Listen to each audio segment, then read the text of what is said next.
அகரம் இப்போ சிகரம் ஆச்சு, அகரம் தமிழுக்கு சிகரம். இந்த பொன்மொழிக்கு ஏற்ப 50வது பொன்விழா ஆண்டை அகரம் இலக்கிய மன்றம் சீரோடும் சிறப்போடும் கொண்டாடி வருகின்ற இவ்வேளையில் என் இதயம் கனிந்த வணக்கம். தொட்டால் கை மணக்கும், படித்தால் கண் மணக்கும், பேசினால் வாய் மணக்கும், கேட்டால் செவி மணக்கும், எண்ணினால் இதயம் மணக்கும். இது எது? வேறொன்றும் இல்லை, திருக்குறள். இந்த திருக்குறள், இத்தனை சிறப்பு வாய்ந்த திருக்குறள், அந்த திருவள்ளுவர் நினைவு சின்னத்தை உங்கள் சின்னமாக நீங்கள் பொறித்திருப்பது சால சிறந்தது. எங்கள் குடும்பம் தமிழ் குடும்பம். ஒவ்வொருவரும் ஓர் இனம். மாமனார் மாமியார் கசட தபர, மாமனார் நனன நமன, மணாளனோ எரள வளல, மருமகள் நான் மட்டும் அவர்களுக்கு ஆகாத அக்கண்ணாவாக. இந்த ஆதங்கத்தை என் தோழியிடம் சொன்னேன். அவள் சொன்னால், அடியே அக்கண்ணாதானடி ஆயுத எழுத்து. அதை அடுத்த நாளே பிரயோகப்படுத்தினேன். இப்பொழுது என் மாமியார், மாமனார், என் மணாளன் எல்லோருமே என் முந்தானையில். இது என் கவிதை அல்ல, வாலிப கவிஞர் வாலியின் கவிதையோடு என் பேச்சை ஆரம்பிக்கிறேன். எழுத்து எழுத்துன்னா என்ன? ஒளியின் ஓவியம்னு சொல்லுவாங்க. ஒளி ஓவியம், ஒளியின் வரி வடிவம். வேற எந்த மொழிகள்லையுமே எழுத்துகளுக்கு உயிர் மெய், உயிர்மெய், ஆயுதம்னு பேரே கிடையாது. ஏன் நம்ம தமிழ் மொழிக்கு உயிர் எழுத்துன்னு பேர் வச்சாங்க? நம்ம உயிர் வாழ்வதற்கு காற்று முக்கியம். இந்த காற்றை மட்டுமே 100 பங்கு உபயோகப்படுத்தி வெளியிடுகின்ற அந்த ஒளிகள் தான் உயிரெழுத்துகள். அதிலும் இந்த ஒளிகள் எழுப்பணும்னா உராய்வு தேவை. ஆனால் எந்தவித உராய்வும் இன்றி இயற்கையாக மூலாதாரத்திலிருந்து வெளிவருகின்ற, வாயை திறந்தவுடன் வருகின்ற எழுத்துதான் ஆ.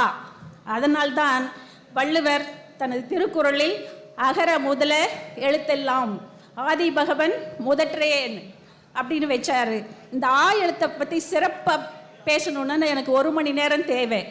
இது அப்படியே கொஞ்சம் தள்ளி வைப்போம். மெய் எழுத்துன்னு ஏன் பேர் வச்சாங்க?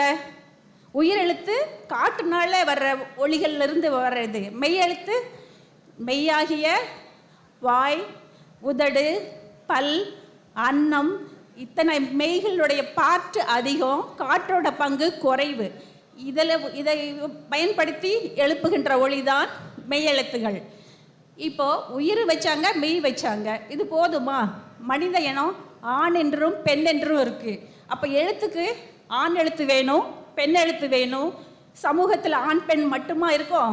அழியும் இருக்காங்க இல்லையா? நம்ம தமிழர்கள் எவ்வளவு நுட்பமாக இதை உபயோகப்படுத்தியிருக்காங்க பாருங்க. ஆண் எழுத்து எதுவாக இருக்கும்? யாராவது கெஸ் பண்ண முடியுமா? உயிரெழுத்து தான் ஆண் எழுத்து. இந்த உயிரெழுத்துக்களில் 12ல் உயிர்க்குறில் 7, உயிர்நெடில் 5. அப்போ ஆண்களில் 2 விதம். உயிர்க்குறில் எல்லாம் வலிமை குறைந்த ஆண்கள், உயிர்நெடில் எல்லாம் வலிமை மிகுந்த ஆண்கள். மெய்யெழுத்துக்களுக்கு ஏன் பெண் எழுத்துன்னு பேர் வச்சாங்க? ஒவ்வொரு எழுத்து மேலே பொட்டு இருக்கிறதுனாலையோ இருக்கலாம். ஆனால் இந்த எழுத்துக்களோட அமைப்புகளையே பார்த்தீங்கன்னா, காவுக்கு அடுத்தது ஞா, சாவுக்கு அடுத்தது ஞா. ஏன் இந்த 2 எழுத்துகள் இந்த வரிசையில் வருது? மாறி வரலாம் இல்லையா? மெய்யெழுத்துக்கள் 18 எழுத்து இருக்கு, மாறி வரலாம் இல்லையா? ஏன் 2 ஜோடியாக அந்த எழுத்துக்கள் வந்தது அப்படின்னா, இந்த எழுத்துக்கள் பிறக்கின்ற இடம் ஒரே இடம். கா ஞா 2 ஒரு இடத்துல தான் பிறக்கும். சா ஞா சஞ்சலம், தஞ்சம் சொல்லி பாருங்க, இந்த 2 எழுத்தும் சேர்ந்து வரும். தங்கம், கா ஞா, அந்த மாதிரி. இப்போ நான் ஆண்களில் 2 வகை சொன்னேன். வலிமை மிகுந்த ஆண், வலிமை குறைந்த ஆண். அப்போ பெண்கள் ஆண்களை விட அதிக நம்பர்கள் அதிகம் இல்லையா? நம்ம 18 மெய்யெழுத்துகள். இந்த பெண்கள்லேயே 3 வகைகள் இருக்காங்க. வல்லினம், மெல்லினம், இடையணும். வல்லினம்னா உருவத்தில் பெண்ணாகவும் அவள் செயல்பாடுகளில் ஆணாகவும் இருப்பவள் வல்லின பெண்கள். மெல்லினம் பெண் தன்மை, உருவம் குணம் எல்லாமே பெண் தன்மையோடு இருக்கிறது மெல்லினம். இடையினம் ஆண் தன்மையும் இருக்கும் பெண் தன்மையும் இருக்கும். எந்த சமயத்துக்கு ஏற்ப ஆணாகவும் செயல்படுவார்கள் பெண்ணாகவும் செயல்படுவார்கள். இந்த பெண்களை நம்ம இலக்கியத்தில் எங்கே பார்ப்போம் அப்படின்னா, ராமாயணத்தில் விஸ்வாமித்திரர் தசரதர்கிட்ட போய் தான் யாகம் பண்ணுறப்போ இந்த அரக்கிகள்லாம் தன்னோட யாகத்தை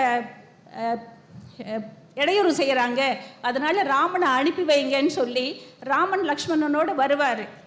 அப்போ அவர் முதல் பார்க்குற பெண் வல்லின பெண். யார் அது? தாடகை. அவள் அரக்கி. உருவத்தில் பெண், ஆனால் குணத்தில் ஆண் தன்மை மிகுந்தவள். அந்த தாடகையை காட்டுறாரு ராமாயணத்தில். அடுத்தது ராமன் நடந்து போகும்போது அவருடைய கால் தூசிப்பட்டு ஒரு கல் பெண்ணானது. அது யார்? அகலிகை. அவள் யார்? இடையன பெண். இடையன பெண். அடுத்து மிதிலைக்கு போய் ஜானகியை வில்வடித்து திருமணம் செய்துக்கிறார் இல்லையா? சீதை. சீதை எந்த வகை பெண்? மெல்லின பெண். சரி, உயிரெழுத்து மெய்யெழுத்து போதும் தானே? அப்புறம் என்னதற்கு உயிர் மெய் எழுத்துகள்? இந்த உயிரையும் மெய்யும் உயிர் தனித்து வாழும், ஆனால் கண்ணுக்கு வெளியே தெரியாது. மெய் தனித்து வாழாது, உயிரோடு சேர்ந்து இருக்கும். இப்போ இந்த உயிரையும் மெய்யையும் கலந்து உயிர் மெய் எழுத்துகள். இந்த உயிர் மெய் எழுத்துகள் 216 எல்லாருக்கும் தெரியும். 12 உயிரெழுத்தையும் 18 மெய்யெழுத்தையும் பெருக்கினால் வர்ற இது. ஏன் தமிழ் மொழிக்கு மட்டும் இத்தனை எழுத்துகள் அப்படின்னு எல்லாரும் கேட்குறாங்க. தமிழ் மொழியில் மட்டும்தான் ஒவ்வொரு எழுத்துக்கும் ஒரு ஒரு உச்சரிப்பு. மற்ற மொழிகளில் இப்போ ஆங்கிலத்தில் 26 தான் இருக்குது. நம்ம மொழியில் மட்டும் இவ்வளோ வர்றதுக்கான காரணம் நம்ம ஒவ்வொரு எழுத்தையும் ஒவ்வொரு உச்சரிப்புக்கும் பயன்படுத்துகிறோம். சரி, இதோட முடிஞ்சது இல்லையா? அப்புறம் என்ன தனித்து நிற்கிற ஆயுத எழுத்து? இந்த ஆயுத எழுத்துன்னு ஏன் பேர் வஞ்சுது அப்படின்னா, அந்த காலத்தில் ஆயுதத்தில் கேடயம் பார்த்துருப்பீங்க. கேடயத்தில் 3 புள்ளிகள் இருக்கும். அந்த ஆயுதம். இந்த ஆயுதத்துக்கு வரி வடிவம் கிடையாது, வெறும் 3 புள்ளிகள் மட்டும்தான். இதை நீங்கள் எப்படி திருப்பி பார்த்தாலும் உருவம் மாறாது. இப்போ உயிர் எழுத்தை ஆண் போட்டு திருப்பினீங்கன்னா மாறி போயிடும். ஆனால் இந்த ஆயுத எழுத்து எப்படி திருப்பினாலும் அந்த உருவம் அப்படியே தான் இருக்கும். இந்த ஆயுத எழுத்து நம்ம உச்சரிப்பாக சொல்லணும்னா அக்கண்ணான்னு சொல்லுவோம். அக்கண்ணா. ஆங்கிறது உயிர் இருக்குது, இக்குங்கிறது மெய் இருக்குது. ஆணாவும் இருக்குது பெண்ணாகவும் இருக்குது. இப்போ நவீன விஞ்ஞானிகள் ஒரு இது கண்டுபிடிச்சிருக்காங்க. என்னன்னா, இப்போது இந்த சமுதாயத்தில் அழிப்பிறப்பு அதிகமாகிட்டு இருக்கு. இதுக்கு என்ன காரணம் அப்படின்னா, ஃபஸ்ட்டு இந்த எழுத்து நம்ம செய்யுள்கள் எல்லாம் எங்கெங்கெல்லாம் வரும்னு பார்த்தீங்கன்னா, ஹகுது ஹெகு அப்படின்னு சொல்கிறோம் இல்லையா? ஆங்கிறது உயிர்குறில், நடுவில் அக்கண்ணா வருது, அப்புறம் தூங்கிறது வல்லினம், வல்லின உயிர்மை இல்லையா? இப்போ விஞ்ஞானிகள் என்ன நிரூபிச்சிருக்காங்கன்னா, பெண்கள், அதாவது வலிமை மிகுந்த பெண் வலிமை குறைந்த ஆணோடு, அதாவது அவர்களுடைய குடும்ப இதில் ஈடுபடும் போது பிறக்கின்ற குழந்தை அழிப்பிறப்பாக ஆகிறது அப்படின்னு நிரூபிச்சிருக்காங்க. எனக்கு கொடுத்த நேரம் குறைவு. இது நான் சின்ன சாம்பிளாக தான் சொல்லியிருக்கேன். நீங்கள் விரும்பினால், இறைவன் அருள் இருந்தால் உங்களை மீண்டும் சந்திக்கிறேன். நன்றி, வணக்கம். நன்றி மருத்துவர் அம்மா அவர்களே. மீண்டும் நாங்கள் நிச்சயமாக உங்களை பயன்படுத்தி